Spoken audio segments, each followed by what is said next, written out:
Mas ele disse: o meu Pai continua agindo até agora e eu ajo também. Por essa razão, os judeus, com maior ardor, procuravam tirar-lhe a vida, porque não somente violava o repouso do sábado, mas afirmava ainda que Deus era o seu Pai e se fazia igual a Deus. Jesus tomou a palavra e disse: em verdade vos digo, o Filho de si mesmo não pode fazer coisa alguma. Ele só faz o que vê fazer o Pai. E tudo o que o Pai faz, o faz também semelhante ao Filho. Pois o Pai ama o Filho e mostra-lhe tudo o que faz. E maiores obras do que esta lhe mostrará, para que fiqueis admirados. Com efeito, como o Pai ressuscita os mortos e lhe dá a vida, assim também o Filho dá a vida a quem ele quer. Assim também o Pai não julga ninguém, mas entregou todo o julgamento ao Filho. Desse modo, todos honrarão o Filho, bem como honrarão também o Pai.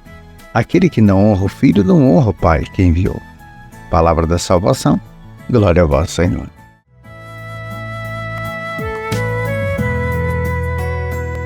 Nós vivemos aqui nesse Evangelho o conflito que havia entre a comunidade judaica e o próprio Senhor. Os próprios cristãos que sofreram essa perseguição.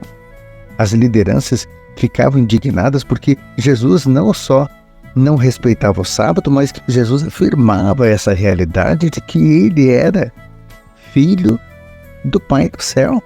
O próprio Deus encarnado, ele foi deixando claro as obras que ele fazia, já dizia por si mesmo. Havia uma unidade entre o Pai e o Filho. E ninguém podia negar isso. Os milagres que Jesus fazia, o modo com que ele perdoava, a sua infinita misericórdia, revelava claramente que ele era o próprio Deus encarnado, a segunda pessoa da Santíssima Trindade. Por isso, o Pai que criou envia o Filho. E o Filho age como o Pai, porque pertencia à mesma essência, à mesma natureza. O Filho era Deus. Por isso, só tinha que agir como Deus. Mas os judeus não aceitavam essa realidade. Não aceitavam.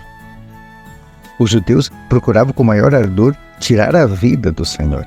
Interessante que Jesus aqui, ele vai já mostrando o que vai acontecer. Jesus começa a falar de que o Pai ressuscita os mortos, lhe dá a vida. Assim também o Filho dá a vida a quem ele quer. E Jesus, de fato, depois que morre, ele desce à mansão dos mortos, diz a palavra. Por que Jesus desce onde estavam os mortos? Para salvar aqueles que vieram antes dele. A salvação era para todos. Todos aqueles que vieram antes de Jesus foram salvos também naquela cruz. Então, não há morte mais definitiva depois da morte de Jesus na cruz. Ele desce à mansão dos mortos e depois envia o Espírito Santo para salvar aqueles que vieram depois. E a gente vai celebrar isso em Pentecostes, que é 50 dias depois da ressurreição da Páscoa. O Senhor nos dê a graça de alimentarmos a nossa fé olhando para Jesus, vendo o que Ele fez.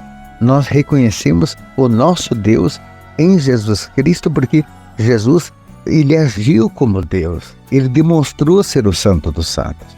E que não haja dúvida no nosso coração. Que possamos imitar o Cristo. Assim como o Pai me enviou, disse Jesus, eu também vos envio. Receba a minha bênção, Pai, Filho e Espírito Santo. Amém. Lembrando hoje, quarta-feira, dia de novena de São Rafael. Às 15 horas na paróquia São Rafael Arcanjo, a novena de São Rafael transmitida aqui pelas redes sociais, pelos meios de comunicação. Você é convidado a participar ou acompanhar pelos meios de comunicação. Fique na paz, até amanhã.